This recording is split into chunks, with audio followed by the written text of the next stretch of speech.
Le 17 août 2015, la loi relative à la transition énergétique pour la croissance verte a enfin été votée après un long débat et malgré les doutes de certains économistes et ingénieurs.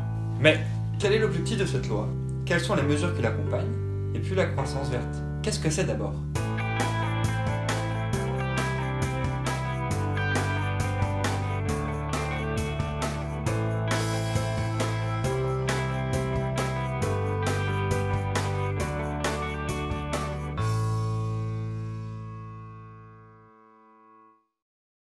La croissance, elle mesure l'évolution finalement de la richesse produite sur un territoire au cours d'une période donnée. Et cette richesse est appelée le produit intérieur brut. Et donc la croissance, définie de cette manière-là par l'INSEE, correspond à l'évolution des quantités produites de biens et de services. La croissance verte, c'est donc l'autre nom du développement durable, non réduite à la croissance économique. Le développement durable se définit à l'interface de trois piliers, l'économie, l'environnement et le social, et tente justement un compromis entre ces trois valeurs. L'économie et l'énergie sont intimement liées. En effet, chaque grande crise économique a provoqué une crise économique majeure. Le ralentissement économique engendré par les chocs pétroliers l'illustre bien.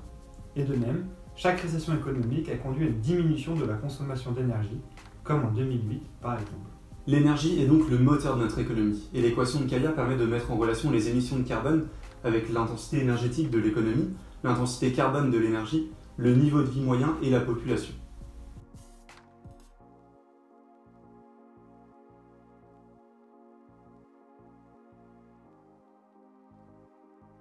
On se rend bien compte qu'il y a alors 4 leviers pour baisser les émissions de gaz à effet de serre. Limiter la population, comme ça a été fait en Chine avec toutes les questions éthiques qui en découlent.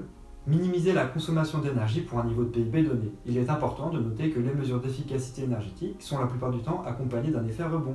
Les économies d'énergie prévues par l'utilisation de nouvelles technologies sont partiellement ou complètement compensées à la suite d'une adaptation du comportement de la société. On peut évoquer les voitures qui consomment de moins en moins, mais qui sont de plus en plus utilisées et qui sont de plus en plus lourdes.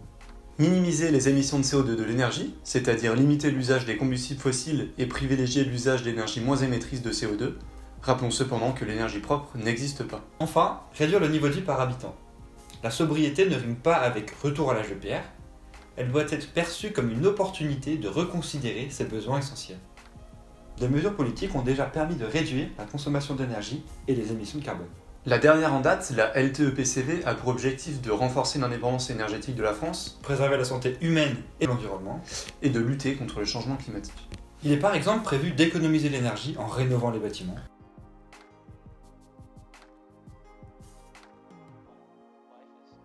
De limiter les émissions de polluants en développant les transports propres, de promouvoir l'économie circulaire en prenant plus en compte la recyclabilité des produits,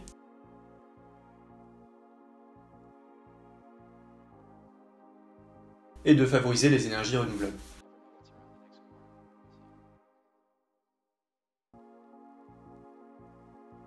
La trajectoire de l'évolution de la taxe carbone a également été fixée à hauteur de 100 € par tonne de CO2 émis à l'horizon 2030. Elle devait être de 56 € en 2020, mais a été gelée suite au mouvement des Gilets jaunes à 44,6 €. Existe la croissance du passé, qui était nocive pour l'environnement, et donc bienvenue à la croissance vertueuse. L'inventaire national des émissions de gaz à effet de serre établi par le CITEPA en 2019 nous apprend que les émissions de la France ont nettement diminué, passant de 526 à 415 mégatonnes de CO2 équivalent en presque 30 ans.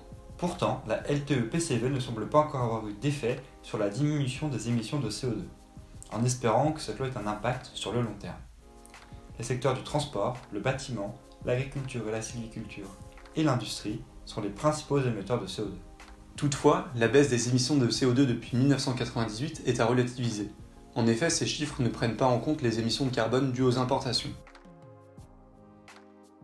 Et si les émissions domestiques en France n'ont pas cessé de diminuer, les émissions importées sont en hausse ces 25 dernières années.